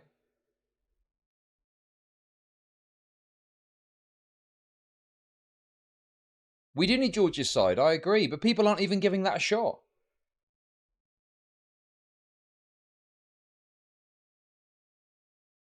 Now, listen, I think that fundamentally, if you want to come out and speak on something that's happened to you, then, you know, that's your kind of speech right to do so. I don't think it should be illegal to do that.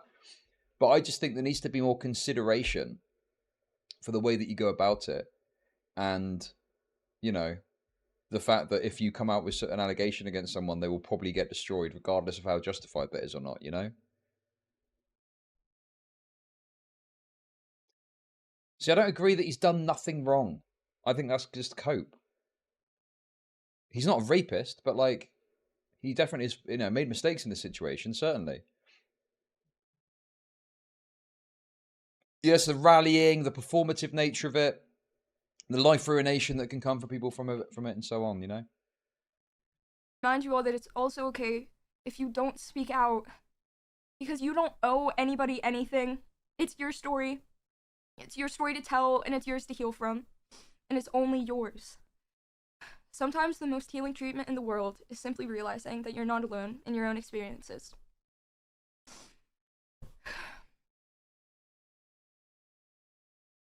To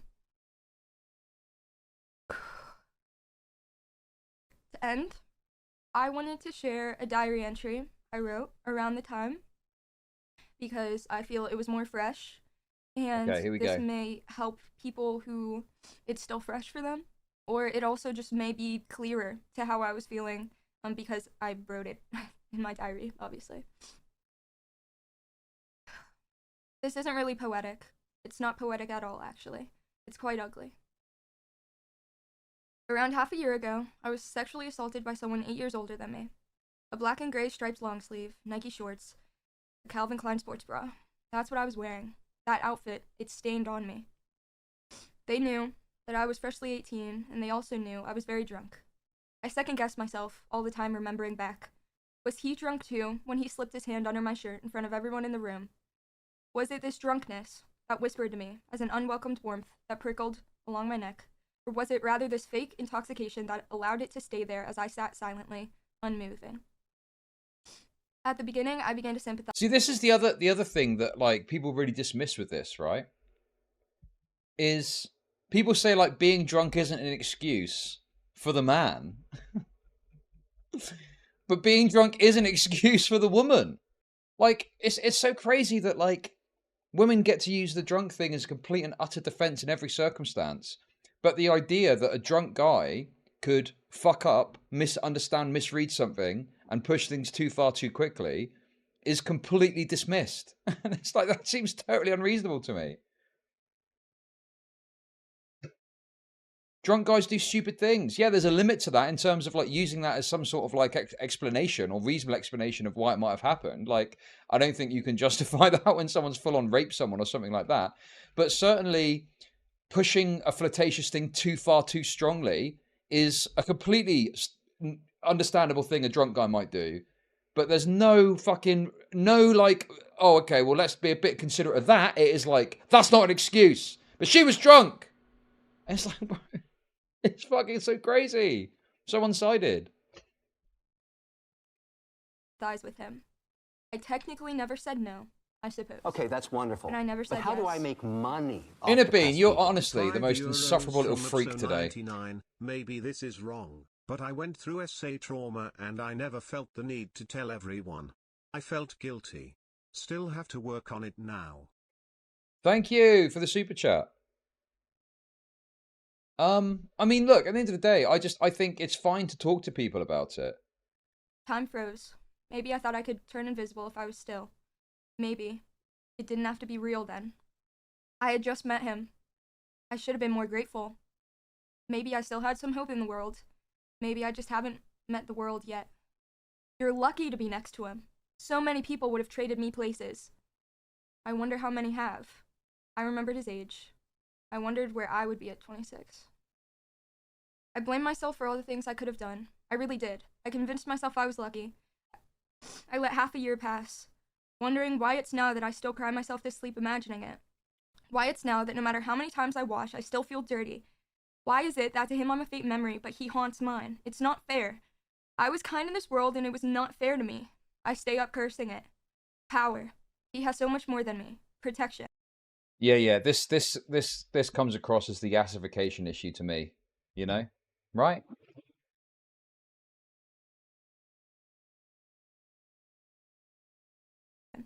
It's unfair. It's unfair he can do that, and it's unsafe for me to talk about it. Why, in order to have a peace of mind, do I have to threaten all I've worked for?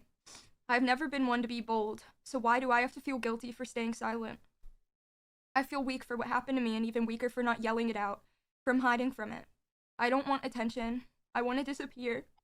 I wish I never had to be seen again. And as soon as I do speak out of it, I'm seen different.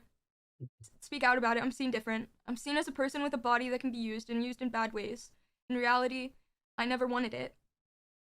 I'm painted a victim of a crime that I never chose.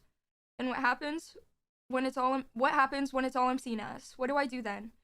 When half echo on about proof or disbelief, the other half will pity me, looking at me like a wounded prey. But how do I When make do I get money my dignity off back? depressed people? When I $5 from Dank Prol. So what I'm hearing is, don't get handsy with anyone with more than 1k subs. Thank you for the super chat. If you're a male Minecraft YouTuber, the best thing for you to do is just get castrated. Well, for this reason, but also because then you can transition, and that will probably only benefit your career, wouldn't it? So, two birds with one stone. watched it be ripped from me when I was too young to recognize it. What? Oh god. I don't want to be the brave one, but I will. What are consequences to someone who has no conscience? I'll never find the peace. I can't get it out of my head. Will I learn to live with the pain I faced? How does one accept peace on their own terms? Is one defined by what's been done to them? Is this a forgiving world? Because I hope it's not. I hope for every touch unasked for and every person belonging to that touch rots in this world unforgiven. I'm very angry and I don't want to be an angry person. I can't help but feel like it changed me and I had no control over it, and I get angry again and I try to be kind and believe in a kind world, but a lot of it feels cruel. My kindness never brought me strength. Not now. Not even anger can. I'm always losing and I don't find it fair. How something can eat away at me this long.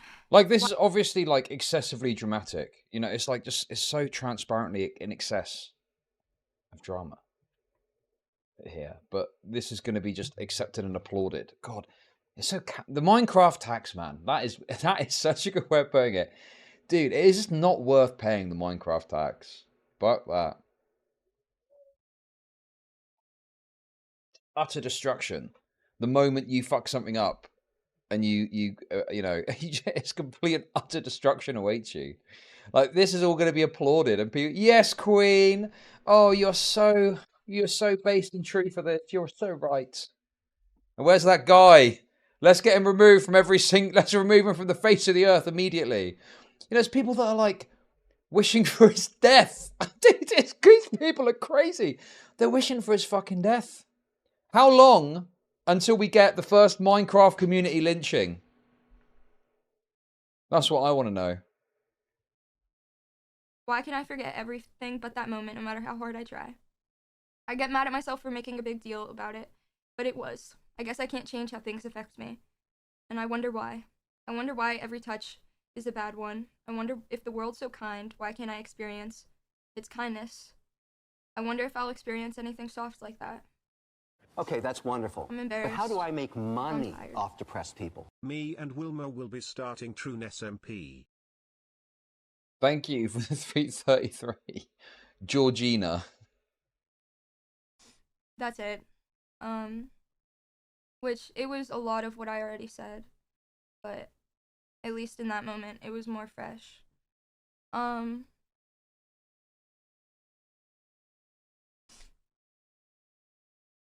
don't know what else to say. I don't know what I'm gonna do after this. I didn't really think it through that much, but I knew it was important.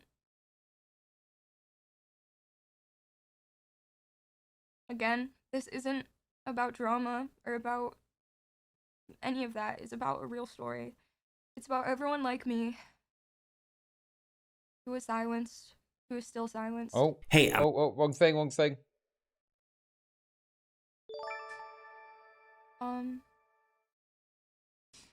I love you guys. I hope you guys stay safe. I hope nothing bad happens to you guys. Jesus Christ, man. I might be gone for a little bit, but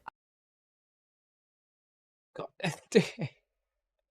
You just drop an allegation like this, cry, and then go, I'm leaving for a bit now. Dude, and this guy gets totally torn to shreds. Dude, it's so insane.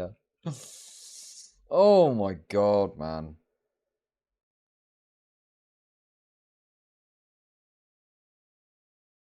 I don't want this to stop me. Because it's just something that happened to me. That's it. When a fresh ego shows up to the function.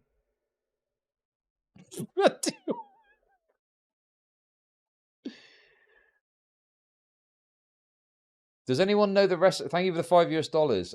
What is going on with Super Chat? Does anyone know the recipe in Minecraft to make rope? Also, I'm gathering a posse in Minecraft to find George. Thanks. And yeah.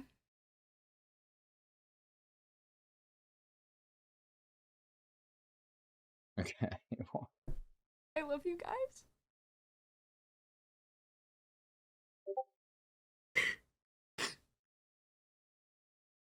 I think I'm gonna go. Oh,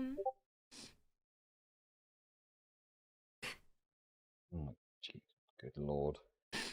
I really hope this can help someone. That's all I care about. I want you guys to know it's okay to hurt. And I hope, even if you've been hurt in your past, and no matter how many times you hurt, you still find room in your heart to love. And I hope you experience love. This is like... It's so excessive, no? Okay, I'm gonna end now. I really want to thank my mods for helping me during the stream. I hope you guys stay well too. It's so excessive to what's happened. Again, and people just are going to eat this up.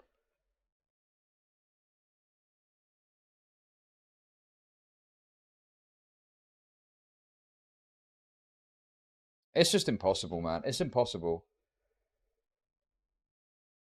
What hope do you have in this environment when it gets framed like this and it gets cheered on and then your complete and utter destruction is on the cards? Good Lord. Well, Chud has no sympathy for women. No. I just hate it because it's totally reasonable to talk about people being, you know, too coming on too strongly and pushing too hard on you know, an interaction like this. Like, there's a conversation about it, but it's impossible to have it because this person comes out with their tear-filled story, excessively emotional, excessively dramatic, and it just gets cheered on. And the guy gets destroyed before he even gets a chance to respond.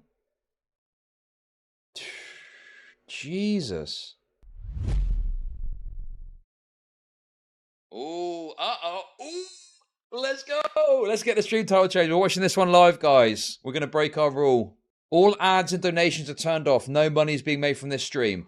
That's for George, not for me. If he's not going to monetize this, I am. I'm going to fucking monetize it, okay? But how do Wait, there's a hype train. He's got a hype train.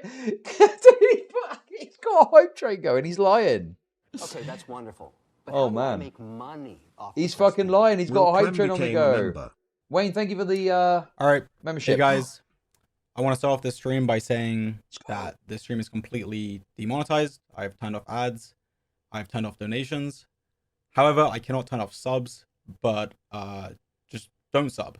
But regardless, any sub money that is generated during the stream, I will donate to Pear charity. on his belly laughing out loud. Thank you for the $5. In this stream, I'm going to be talking about some very serious topics, including assault, abuse, and things of sexual nature.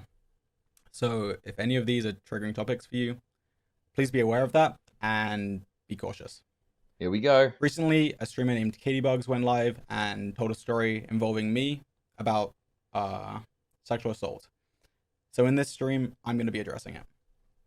I was originally planning on doing this all live, and that's why I originally tweeted saying that I would be live the day that it happened, but I simply did not feel comfortable doing it live, and he's fighting for his needed life to make sure that I had all the details in place. And this is the tickler. This is the tickler. Just wanted to make sure it was all perfect as it happened. So today I sat down, talked straight into this camera, laid out all my thoughts, and then essentially just edited out the blank spaces where I was sitting here thinking about what to say, and then also added some screenshots for context. And I'm going to be playing that video now. I'm going to be telling the whole story, so it might not seem like everything is completely relevant, but I do need to tell the whole story for it to make sense and to fully inform you guys. So please watch the video in its entirety before forming opinions, as this is very important. Finally, before I play the video, do not send hate to Katie. That is not the goal of this. Okay, that's wonderful. And I do not want you guys doing that. How do I make money off depressed people? Cannonball became a member. Thank you. Let's play the video. Oh, he's got a video to later, play. guys. Okay, that's wonderful. But how do I make money off depressed Okay, people? so Michael this is Walsh my became side of the a story member. of the 2 times that I ever interacted with Katiebugs in real life. So the first time that I met her, it was in Dream's hotel room at VidCon. To give context about Dream's hotel room, essentially it was a bigger room than average. It's not just a bed in a room like a typical hotel room is. Essentially it's there was a living room, there was a table, and the bedroom was kind of separated from it. And for this reason, we used his hotel room essentially as a place where all of our friends could hang out in. VidCon is a 4-day long event, so we actually used it quite frequently throughout these 4 days. And we had creators, friends in and out of this room throughout the whole event. Now, the first night that I actually met Katie, I was with Dream in his hotel room, and Dream was in a group chat with 5 other people. These 5 people included Katiebugs, her best friend, and 3 other of her friends. Now, these 5 people, they were at an official VidCon after party, and they wanted Dream to go meet up with them and hang out with them. But Dream actually didn't want to hang out with them, and the reason is because at the time he was wearing his Dream mask a lot, and he felt uncomfortable wearing it because it's a whole mask on your face. So he just didn't want to go to the party particularly. He even suggested that they shouldn't come because he was assuming that they were having more fun where they were. They reassured him that that wasn't the case. They were bored and they wanted him to come. So now these 5 people are trying to come to the hotel, but the problem with that is to get into the hotel, you need to have a VidCon creator badge. And only 2 of the people in the group chat actually had this badge. That was Katie and her best friend. So eventually what happened is Katie and 2 of her other friends came to Dream's hotel room. This was my first time actually meeting them in real life. I didn't even know who they were before meeting them. And then we essentially just were playing drinking games in the hotel room. We were just having fun, talking with each other. Nothing crazy in particular. Now, one thing Katie said retrospectively, looking back at the scenario, is that I was flirting with her throughout the night and that she was uncomfortable with this because of our age difference. At the time, she was 18 and I was 26. She actually assumed I didn't know her age because she had never said it. But then later, I had actually DM'd her on Instagram. And because of this, she says that it is confirmed that I know her age. To give some context to this scenario and to why I didn't know her age, my perspective of things is that I am with people that are over the age of 21 in a scenario where we are doing things that people that are over the age of 21 are doing, like drinking. And also the people that came from an event where they had very heavy security. This was an official VidCon after party, And with previous VidCon after parties, I even had problems getting into these events. There was one time where they didn't let me in. Assuming the because age. They couldn't confirm the legitimacy that's of fair. my UK ID. They said they weren't trained I'm all for to that. look at foreign IDs. So they didn't even let me in, despite me being 26 at the time. And also, since Katie's stream, I've gone back and reviewed texts from the time, and there was actually a picture where it was shown that they had this 21 plus wristband on one of their wrists. So from my perspective, Ooh. it's a bunch of 21 plus year olds hanging out. I have no reason to think otherwise, Uh-oh. other than her Instagram bio, but I just didn't see it. But anyway, nothing actually particularly happened at this first night that we were hanging out. Everything was very friendly. We went our separate ways, and that's the end of the first night. And then the second time that we hung out was the next night after this. So we wake up the next day, we do VidCon stuff.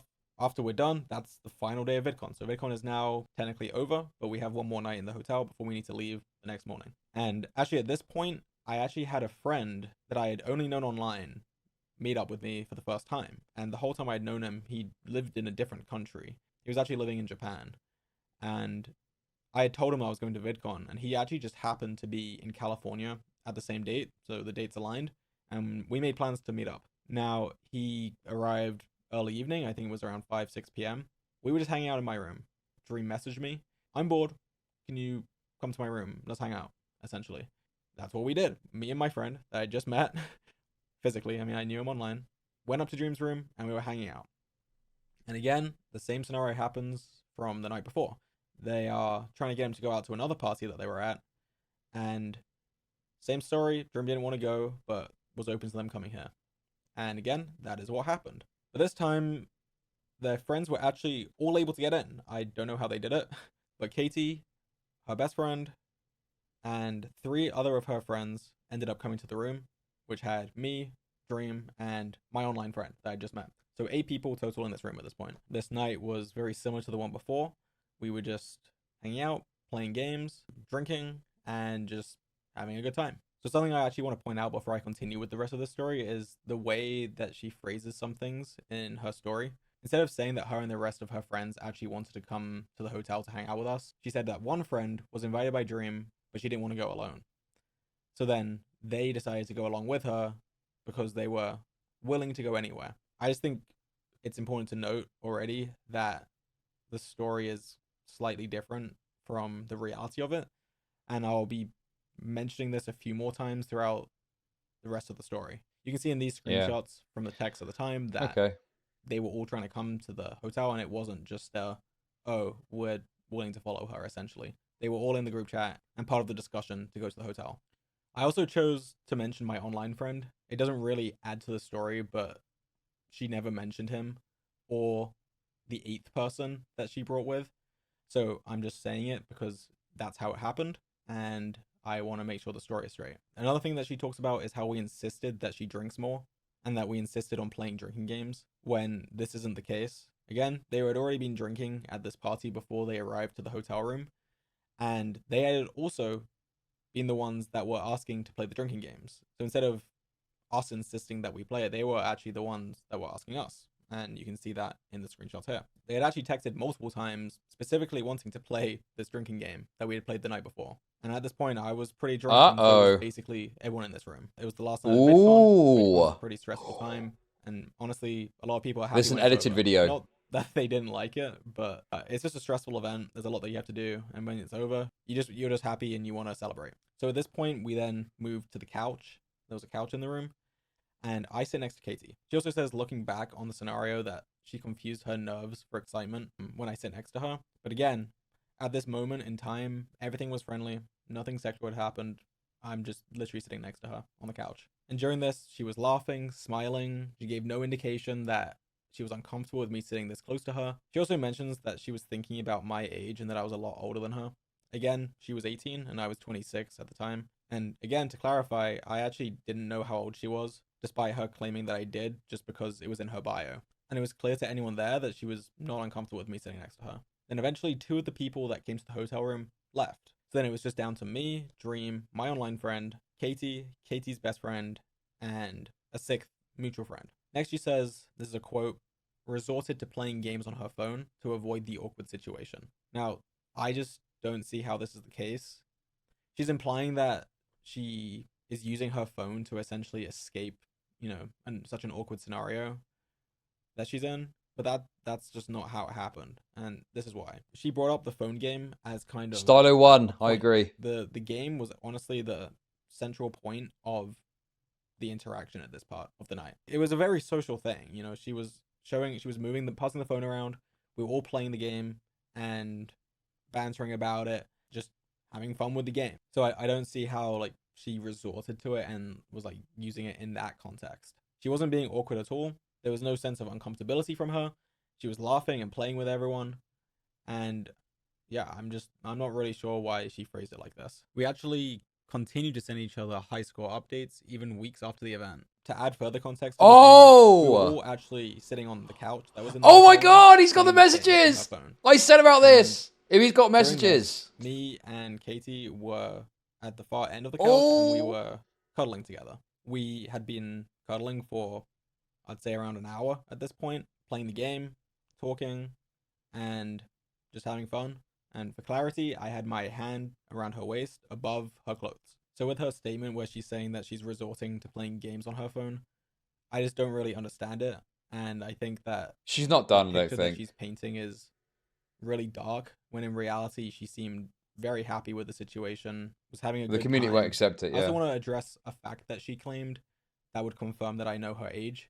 She said that she had answered a question about her age during a drinking game, and we were talking about sex, and that she admitted to everyone in the room that she was 18 and a virgin at the time. I just don't remember this happening.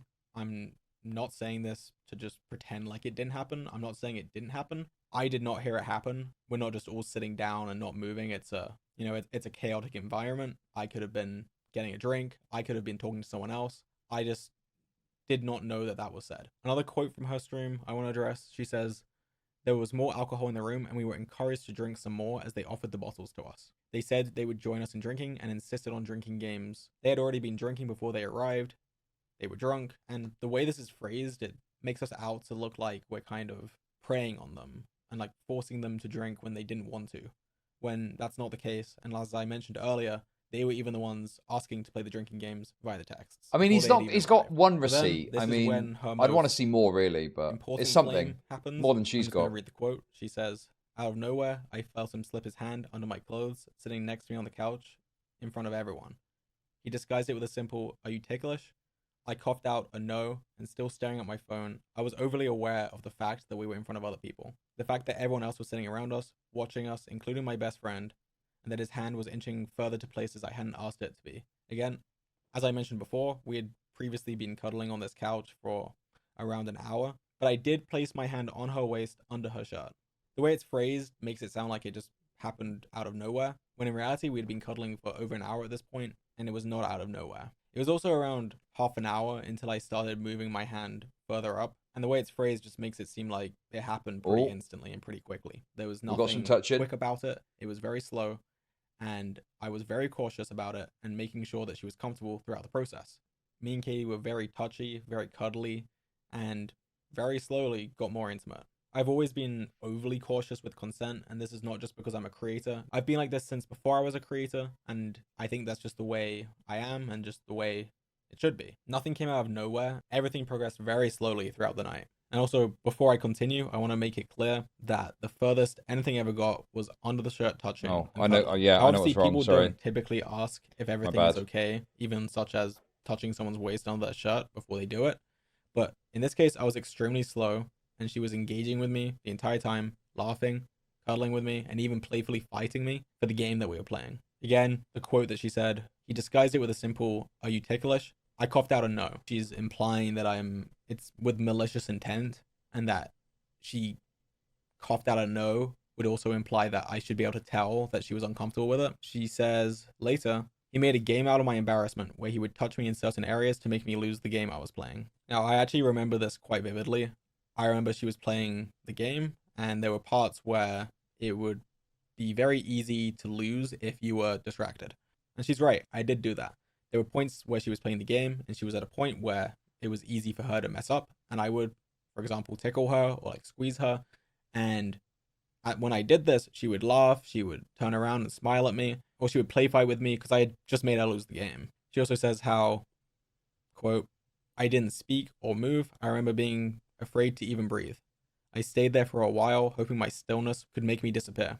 Now, to reiterate, anytime that I did this, it was met with her either smiling, laughing, play fighting with me, and there was no reason for me to believe that she was uncomfortable with it. She was not moving. She was not speaking. Of course, I don't believe that silence is consent. I just want to make sure that it is abundantly clear. She was visibly and physically responding well to everything that we were doing. I also want to comment on how she said that she had to stand up after many minutes for it to stop. She did get up multiple times throughout the night. For example, to go to the bathroom, to get a drink. Also, when her friends left, she got up to say goodbye to them, and she would come back to the same scenario. I also just want to point out that her best friend was here during this whole process, then afterwards did leave.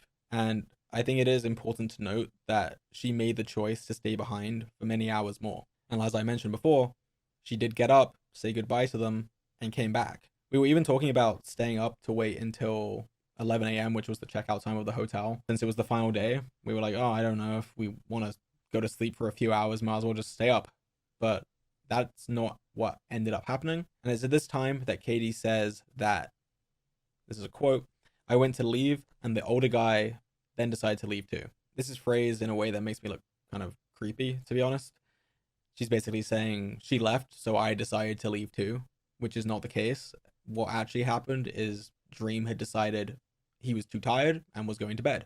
So the night was over and we all left. She then goes on to tell a story about the elevator and how I joked about it being broken to try get her to go in with me. So Katie actually had her own hotel room on the same floor as Dream. So she actually didn't have to take the elevator. She walked me to the elevator when she didn't have to and said goodnight to me, which was nice of her. I did joke with her about coming in the elevator by pretending that it was broken. I went into the elevator, the doors closed, and I would press the doors open button to make it open again. I did this a few times, and she didn't go along with it, which I respectfully took, obviously, and ended up just going down to my room. So yeah, she didn't have to take the elevator, yet she chose to walk with me to the elevator to say goodnight to me, which I think is interesting given how she's saying how she was so upset with it. But also I think these comments are her looking back on the night and not her actual feelings at the time. And that's essentially the end of the story. This is actually the last time I've seen her in person, was just as those elevator doors closed. We messaged for a bit after, through Instagram DMs. Okay, let's see the Snapchat. messages. And the way that we talked to each other was always pretty Show the banterous. messages. For example, Show it. after the first night that we hung Show out, the messages. before the second, Come on. she'd actually texted me and said, "You better not be in Dream's room tonight, or I'm going to shoot your leg." Obviously, she's not going to shoot. Oh my my leg. God! We're just Come messaging with each on, other. man. And I'd actually responded to Come her and said, on. "Well, guess what? I'm actually here right now." And yeah, after this, we texted for a bit. Sometimes daily. Sometimes we would take a few days break, even a few weeks at some point. And at some point after VidCon, we were actually both in London at the same time, and she let me know this through her DMs. Now, I will say she didn't come out outright and say, I'm in London, but she did say that she had gone to a place that was known to be a London thing.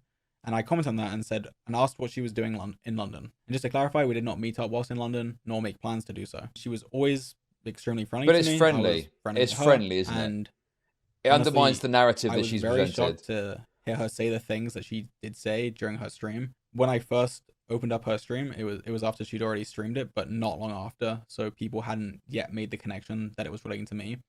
And All post-hoc when watching analysis it, of what I was like- happened. I was actually interested. I was thinking, okay, what's this going to be about? And then when she started saying more and more details, I realized, wait, this is about me. I was very confused, very shocked, and didn't quite know what to think, given I had no impression of any wrongdoing throughout this whole relationship that I had with her. None at all. Like, it was, if anything, it was the opposite. I thought we had a pretty good relationship. Despite the fact that we actually hadn't talked in a while, I thought if I had seen her in real life again, everything would be fine and we would be friends. It was actually around this point, after VidCon had finished and we were messaging, that I found out her age. And since then, I never pursued anything going forward.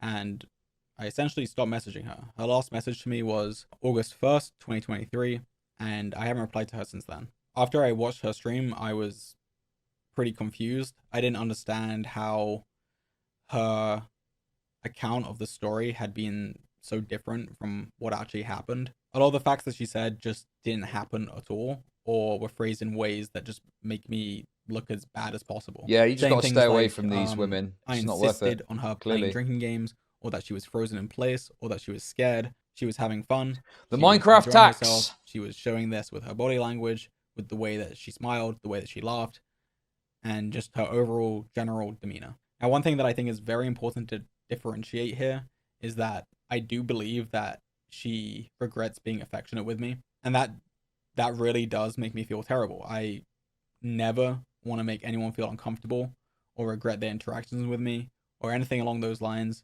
regardless of if it's sexual or not. And I am truly really sorry if I contributed towards that. But what's important to differentiate is that she was uncomfortable with this after the fact and not during. She says, quote, "At the time of it all, I convinced myself I was lucky.